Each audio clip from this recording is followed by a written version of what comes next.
미국의 워싱턴 포스트가 민주주의가 어떻게 코로나를 이길 수 있는지 한국이 보여주었다, 그렇게 찬양을 했는데, 오늘날 요즘 우리 한국 그 정부와 사회가 노력하고 있는 것을 가장 잘 들여다보고 찬사를 보낸 말이라고 생각됩니다. 그래서 우리 마음 가운데 그 한편 좀 기쁨을 가지면서 예배 가운데 또 말씀 가운데 나아가기를 원합니다.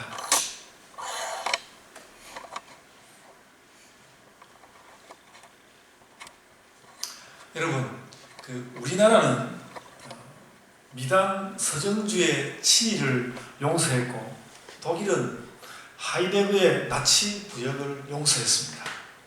진짜로 있을 수 없는 일인데, 그런데 그 서정주의 시에는 우리나라의 대부분의 사람들이 너무너무 감동을 받고 공감을 했고요.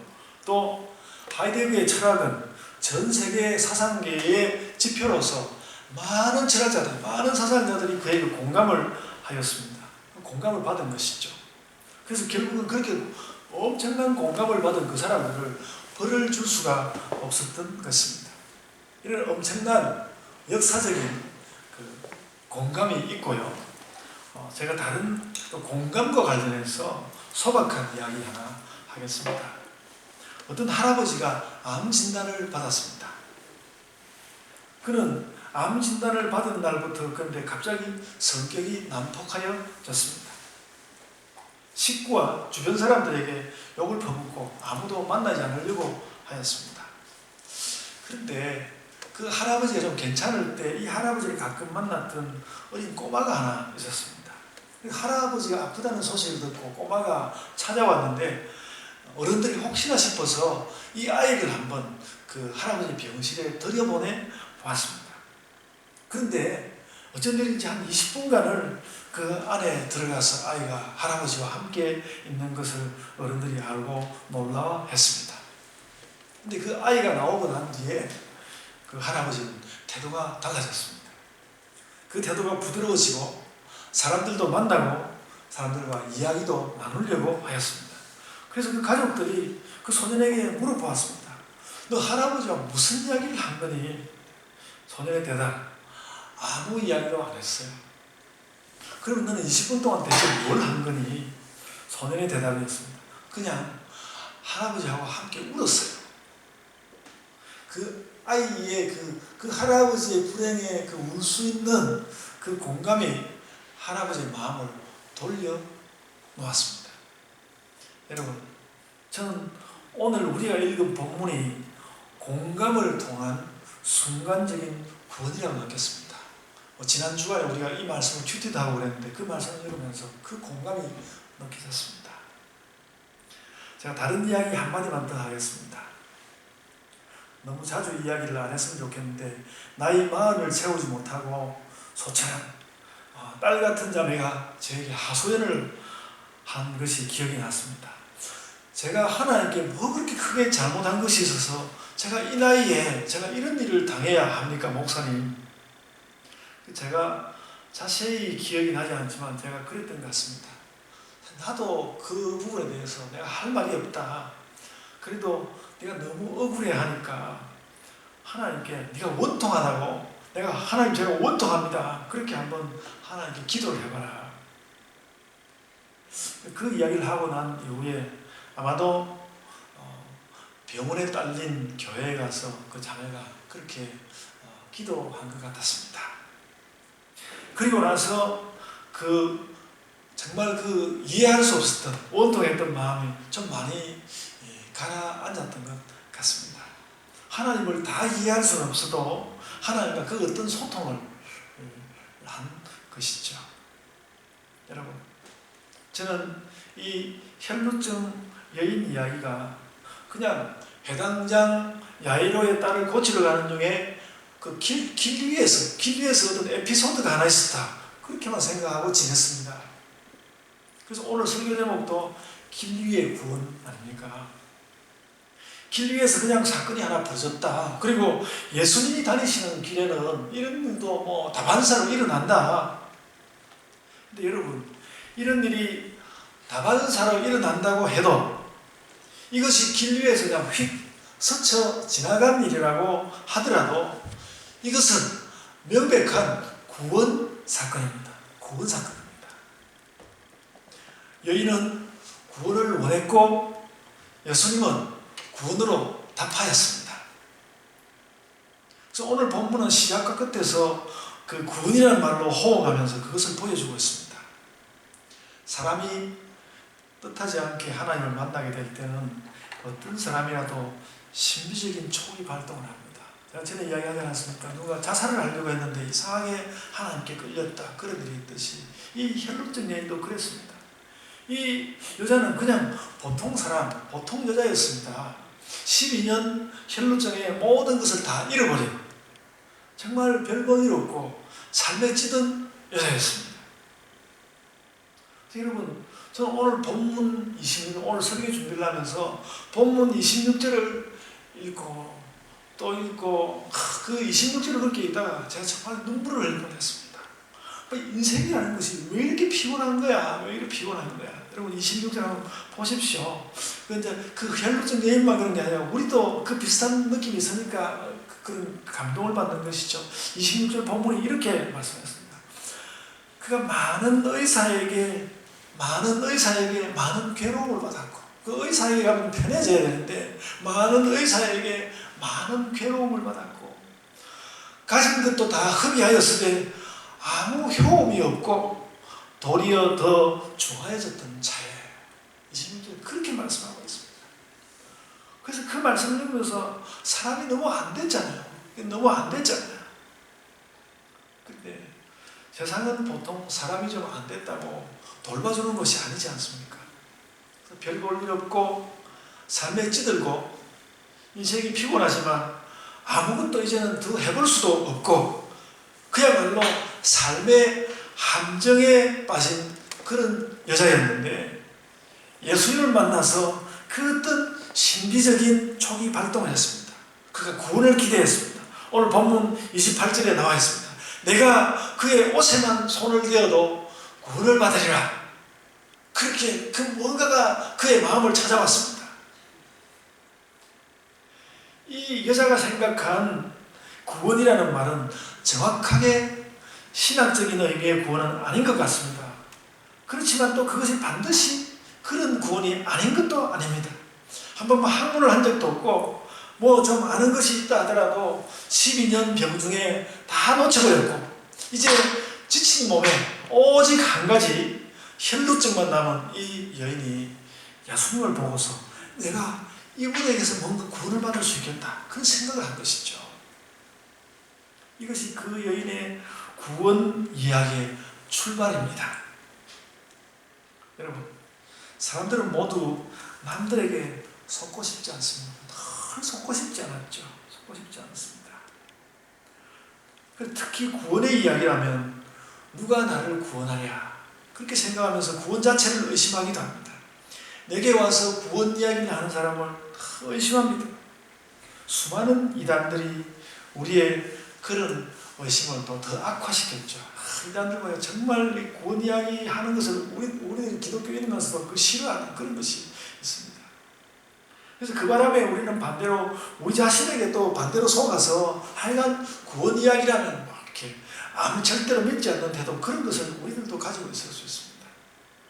우리들도 그런 것이 있을 수 있고요. 그래서 그런 태도를 고쳐야 합니다. 뭔가 구원으로 이렇게 호응할 수 있는 그런 것이 우리에게 있어요. 여러분, 성경 이야기가 무엇입니까? 하나님은 우리를 세상에 살게 하셨고 하나님은 우리를 세상에 살게 하셨고 그러고 난 뒤에 부족한 것이 있는데 예수께서 또 구원하신다는 것 아닙니까? 구원의 이야기거든요. 우리는 이 세상을 살고 신앙생활을 하는 동안에 늘 하나님을 만나고 그걸 믿게 된 것입니다. 공기 중에 안개가 피면 온몸으로 그 안개의 습기가 스며들듯이 하나님으로 인해서 온 세계가 구원의 기운으로 가득해지면 우리에게 그 구원이 스며드는 것이죠. 그래서 구원론의 논리가 어떠했든지 간에 지금 이 여자에게는 그렇게 예수님의 구원하시는 예수님의 그 의미가, 구원의 그 의미가 이미 스며들기 시작하였습니다.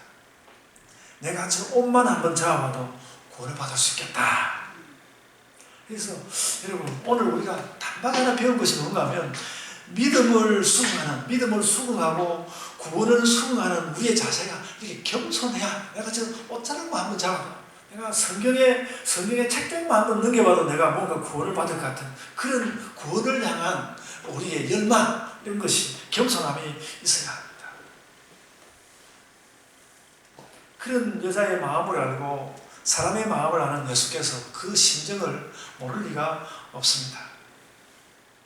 예수님은 구원을 원하는 이 여자에게 구원으로 호응하셨습니다. 오늘 본문 마지막 절 34절 말씀을 보십시오. 여자의 혈루증 근원을 물리치신 후에 예수님의 종결어가 구원으로 되어 있습니다. 네 믿음이 너를 구원하였으니 평안히 가라, 그렇게 말씀하셨습니다. 구원을 원하는 여자의 그 마음 가운데 내가 저 옷자락만 잡아도 내가 구원을 받으리라, 구원을 원하는 그 여자에게 예수께서 내 믿음이 너를 구원하였으니 평안히 가라, 구원을 주셨습니다.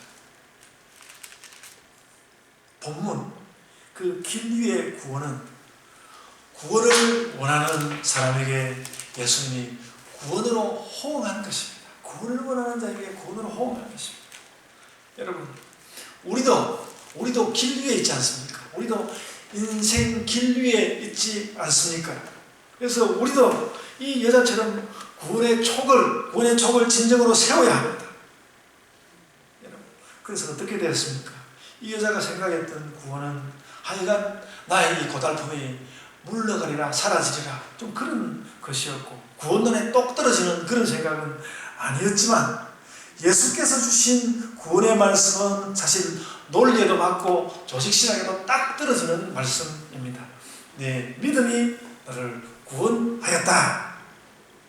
이 말이 너무 이제 세상 가운데도 상투적이 되어서 그렇지, 우리가 교회에 와서 간절하게 듣고 싶은 말이 바로 이 말입니다.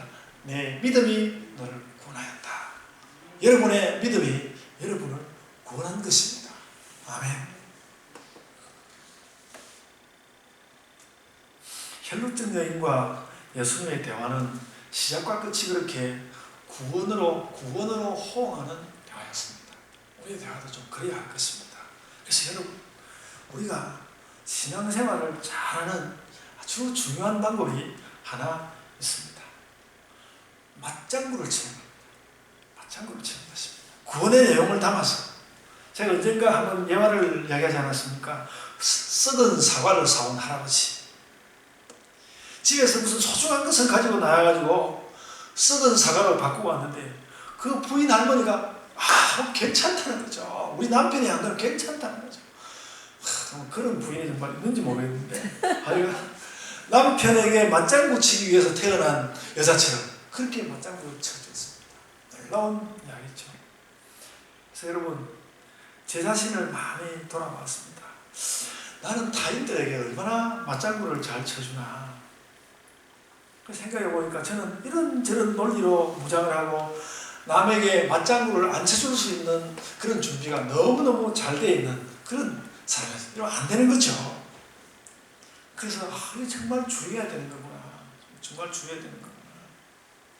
근데 하여간 무슨 이야기를 해도 맞장구를 잘 쳐주는 사람이 여러분 있습니다. 근데 무슨 이야기를 해도 절대로 맞장구를 안 쳐주는 사람이 있습니다.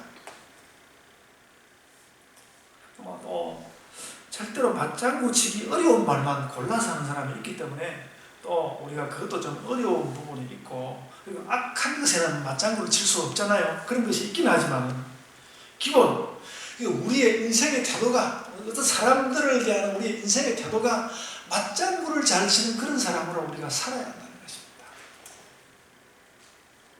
그래서 나에게 웬만한 말을 해보세요. 당신 무슨 말을 하든지 내가 맞장구를 칠 준비가 딱 되어 있습니다. 이렇게 우리가 살면 좋겠다는 것입니다. 그러면 그렇게 되면 우리가 사람을 만나는 데서도 두려움이 없을 것입니다. 혹시 여러분 사람을 만나는 것이 두려운 사람이 혹시 있지 않습니까? 그러면 자기 자신을 돌아봐요. 자기 자신을 돌아볼 때 나는 맞장구를 칠 준비가 별로 안 돼 있는 거죠. 그런 자신을 발견할 수 있을 것입니다. 그래서 오늘 본문이 분명히 가르쳐 주는 것이 있는데요. 그 구원이라는 것이, 구원이 알고 보면 하나님과 우리가 가장 좋은 것을 가지고 계속 맞장구를 치는 것입니다. 가장 소중한 것을 가지고 하나님과 우리가 맞장구를 치는 것, 구원, 그걸 가지고 맞장구를 치는 것이죠. 그래서 하나님이 오히려 먼저 우리에게 너 꼭 구원을 받아야 돼. 하나님께서 말씀하시면 너 꼭 구원을 받아야 돼. 그럼 우리가 또 하나님 말씀에 우리가 맞장구를 치는 것이죠. 하나님, 저 너무 구원을 받고 싶어요. 제가 너무 구원을 받고 싶어요. 이 혈루증 여인처럼 저 너무 구원을 받고 싶어요. 그러면 또 하나님 쪽에서, 예수님 쪽에서 또 맞장구를 쳐오겠죠. 그럴 때 그 맞장구 치는 말이 내 믿음이 너를 구원하였다. 이렇게 예수께서 맞장구를 쳐온다는 것이죠. 그래서 여러분, 우리가 그렇게 삽시다. 내가 그저 오늘 아침에 성경 구절 한 말씀만 읽어도, 정말 한 말씀만, 정말 어떤 이 소설 제목처럼 한 말씀만 하옵소서, 한 말씀만 하소서, 한 말씀만 하시면 내가 구원을 확인할 텐데, 그러면 온 세계가 하나님 말씀이 되어서 우리에게 맞장구 치고, 그래서 구원된 신자의 모습을 나에게서 내가 느끼게 되지 않겠습니까? 오늘 본문 29절에도 그런 말씀이 나옵니다.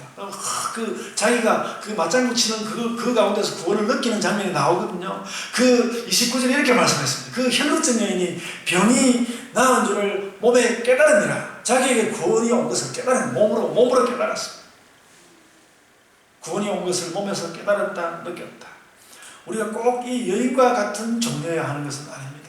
우리의 수많은 느낌, 우리 살면서 느끼는 수많은 느낌과 수많은 행동과 수많은 생각들, 거기에는 다 우리가 잘만 하면 우리가 살아가는 그 삶의 행동의 그 모든 것에 구원의 느낌이 스며들 수 있다는 것입니다. 노래, 모든 게 사랑이라는 이런 노래가 있지만 모든 게 구원입니다. 우리는 그렇게 노래할 수 있을 것입니다. 그래서 여러분이 무엇을 하든, 내가 살면서 무엇을 하든 구원을 느끼고 또 구원하기 원하시는 하나님께, 예수님께, 성령님께 맞장구를 치면서 그렇게 살자 말입니다. 그렇게 하면 하나님께서 정말 가만히 있지 않고 맞장구를 또 친다는 거 아닙니까? 오늘 본문 30절로 32절은 그 구원을 느낀 그 여자를 향해서 예수께서 맞장구를 치는 것이죠. 예수님이 그랬습니다. 예수님이 내 구원의 능력이 누군가 통해서 나갔구나. 그걸 느낀 다음에 누가 내 힘을 빼나갔는지 조사하는 차원이 아니라 그 기쁨을 함께 누리기 위해서 둘러보면서 누가 내 오자락에 손을 대었느냐 말하고 둘러보고 살피고 이렇게 해서 그게 구원을 가지고 소통하고 있습니다. 그래서 33절에서 이 여인은 두렵긴 하지만 두려워하면서 그러나 예수님께 응답하고 맞장구 쳤습니다. 그 구원 주제를 가지고 계속 오고 주거니 받거니 이렇게 맞장구를 치는 것이죠. 이 여인에게서는 그 두려움조차 맞장구였습니다.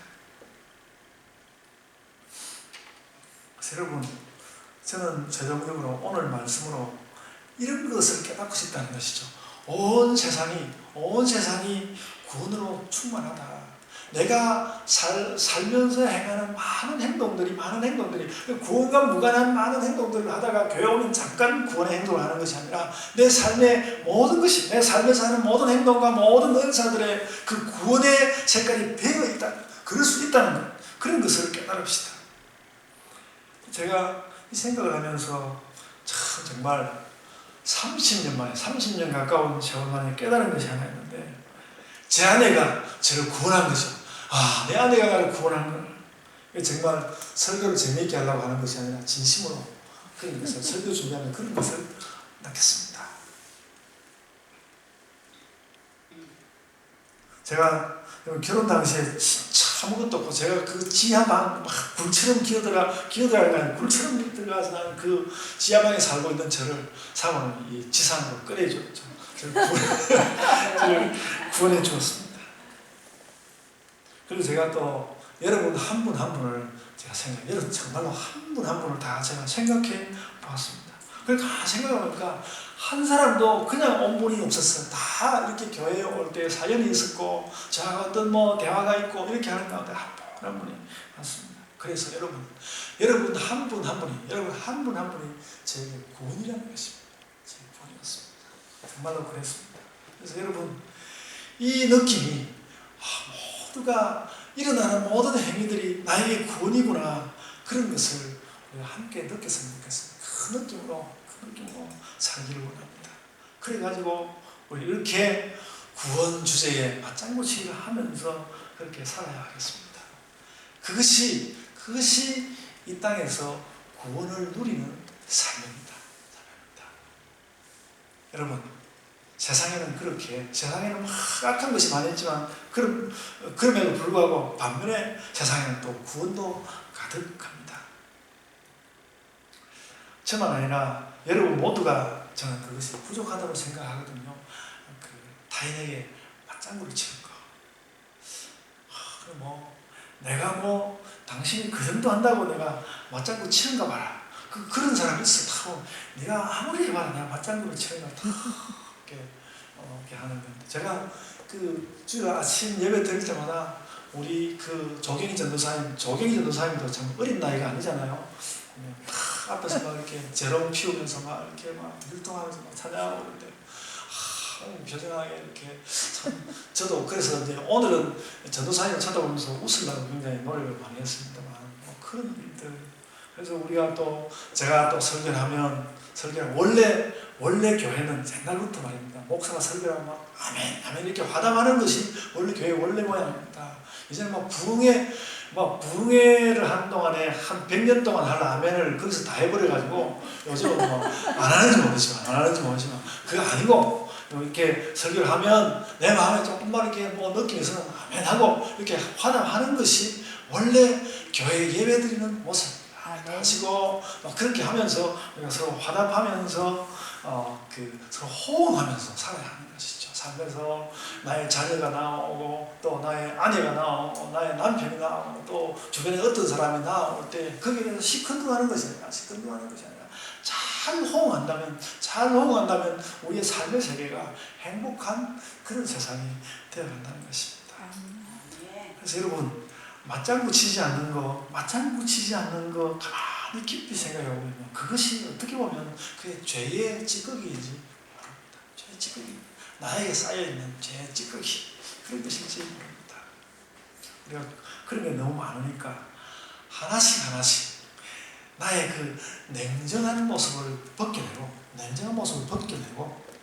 맞장구를 치는 가운데서 그 맞장구 속에 들어있는 하나님의 구원의 세계, 예수님의 구원의 세계, 성령님의 구원의 세계를 꼭 발견하시기를 바랍니다. 그러면 우리가 삶 전반에서 행복하고, 오늘날 또 이 코로나 바이러스로 힘들어지는 온 세계가 무엇인가 밝은 행복의 세계로 나아가는데 조그마한 미끄럼이 될 것이라고 믿습니다. 아멘. 제가 기도하겠습니다. 주님,